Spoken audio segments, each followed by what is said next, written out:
देखिए, नीतीश कुमार की चुप्पी कई तरह के सवाल खड़े कर रही है। हमने कल ही एक खबर में आपको बताया कि नीतीश कुमार इन दिनों चुप चल रहे हैं और जब जब वो चुप होते हैं, बिहार में एक बड़ा सियासी भूचाल, एक बड़ा राजनीतिक बदलाव जो है वो देखने को मिलता है।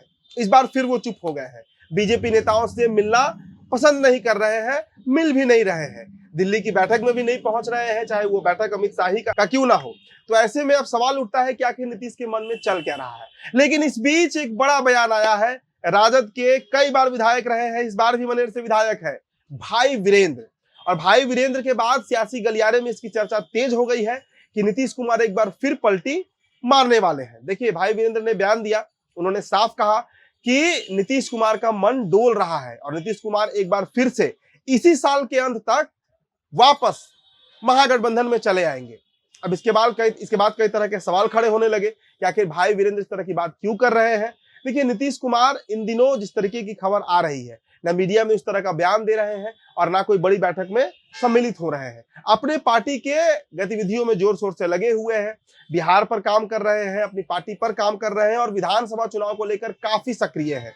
कई बैठक हो रही है, चाहे वो राज्य स्तरीय हो, राष्ट्र स्तरीय हो। मतलब दिल्ली में राष्ट्रीय कार्यकारिणी की बैठक हुई, पटना में राज्य कार्यकारिणी की बैठक हुई, प्रदेश अध्यक्ष से लेकर खुद जो राष्ट्रीय अध्यक्ष है नीतीश कुमार, हर तरह से जदयू को मजबूत कैसे किया जाए, अधिक से अधिक सीटों पर कैसे लड़ाया जाए, इसकी रणनीति पर काम कर रहे हैं। हमने सर्वे के बारे में भी आपको बताया, फिर चर्चा कर देते हैं कि जो सर्वे कराया गया जदयू की तरफ से कि किस गठबंधन के साथ लड़ना ज्यादा मुफीद होगा, मतलब फायदेमंद होगा, तो उस गुणागणित से भी नीतीश कुमार के लिए महागठबंधन ही सही है। ऐसे में नीतीश कुमार के मन में आखिर चल क्या रहा है। और देखिए, बीजेपी की जो नेता है, जो बीजेपी के सोर्सेज है, वो ये बात को इनकार नहीं करते हैं कि नीतीश कुमार पलट सकते हैं। इस बीच चिराग का भी भाजपा प्रेम जिस तरीके से उमड़ा है और चिराग पासवान की अमित शाह से मुलाकात हुई है, उसके बाद से भी ये सवाल किया जा रहा है कि क्या एनडीए का वही पुराना स्वरूप रहेगा जो पिछले साल तक था। मतलब इस साल 28 जनवरी को जो नई एक गठबंधन बनी बिहार में नीतीश कुमार की एंट्री के बाद, उसके पहले तक जो एक अलायंस था बिहार में बीजेपी चिराग की, क्या वही अलायंस रहेगा जिसमें कुशवाहा रह सकते हैं, मतलब उपेंद्र कुशवाहा, जीतन राम मांझी रह सकते हैं। लेकिन नीतीश कुमार को लेकर जो संशय है वो बरकरार रहेगा।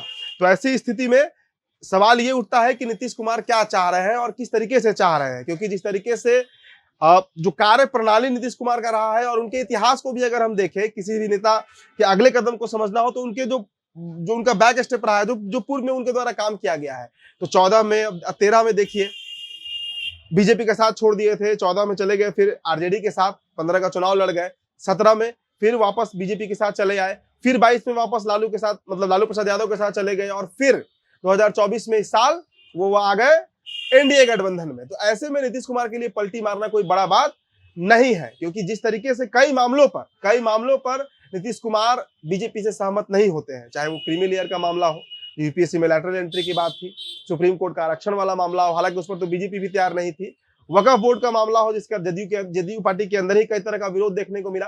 तो ऐसे में सवाल उठता है कि क्या नीतीश कुमार कोई बड़ा फैसला लेंगे और इस बड़े फैसले के पीछे क्या कारण हो सकता है, ये नीतीश कुमार ही जानते होंगे और ये तभी पता चलेगा जब नीतीश कुमार वापस महागठबंधन की तरफ जाएंगे। हालांकि ये कहना अभी अतिशयोक्ति होगा, लेकिन राजनीतिक गलियारे में इसकी चर्चा बड़ी जोर शोर से चल रही है। फिलहाल इस रिपोर्ट में इतना ही। मेरा नाम उदित तारन है, बहुत बहुत शुक्रिया।